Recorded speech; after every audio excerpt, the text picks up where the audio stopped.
Welcome to Aging Iron. So there's about 7 weeks to go before the Duncan Ridge 50K.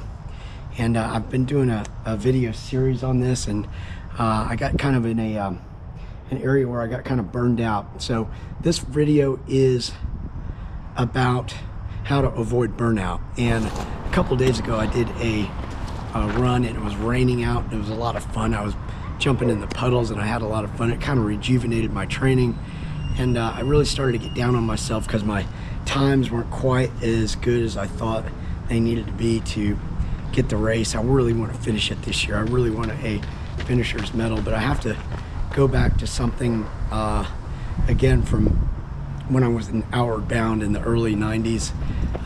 We did a 10-mile trail run just for fun, and I was all caught up in my performance. I got second place in that, and I asked the guy, I was like, well, what was my time?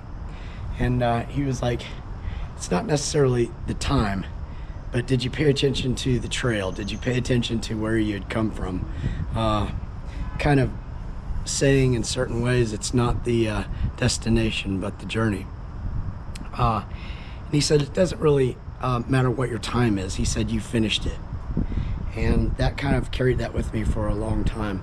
But this this training series, the videos themselves, I started way too early. I have to just fix that on my YouTube channel. But with 7 weeks out to go, I want to try to make a video every week documenting, you know, the red zone of the race, if you will, the weeks prior to the race, and what you can do to get that in there. I've been doing some long runs. Like last Friday I pulled in over 16 miles on the trail, which was good.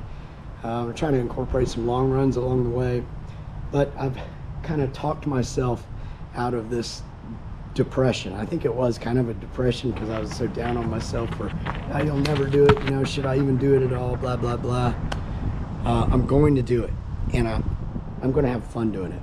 And I do not want to say, well, it's okay if I don't finish, because in my mind I'm going to finish. I'm going to have the mental fortitude to say I'm going to finish this race in under 10 hours.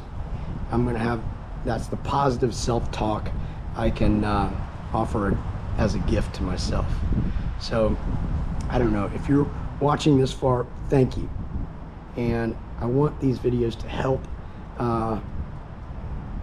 you know, middle-aged people to keep going into their older years, creeping in that direction, but you know, keep on doing stuff, you know.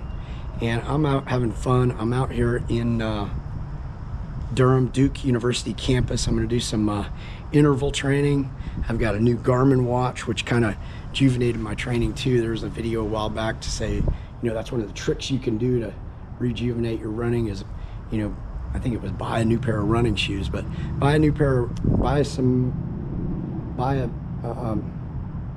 you know, a new piece of gear, running gear. And this watch is really cool. My last watch was about 8 years old, and the GPS was way out of calibration, but this is more dead on. And this Garmin 165, it's really cool. It'll offer you workouts. It today, for instance, it suggested this workout based on the data it's collected on me so far, which I'm going to do a 10-minute warm-up, which I've already done. That's why I'm here. And then I'm going to jump right into intervals. I'm going to do 7 intervals at an 8:05-minute pace, 2 minutes apiece, and then a 10-minute cool down. So anyhow, if you've signed up for a race and you're struggling at the later ages and you get down on yourself, don't do it. Feel good that you're even getting out and doing some running at all. You know, any running is better than no running.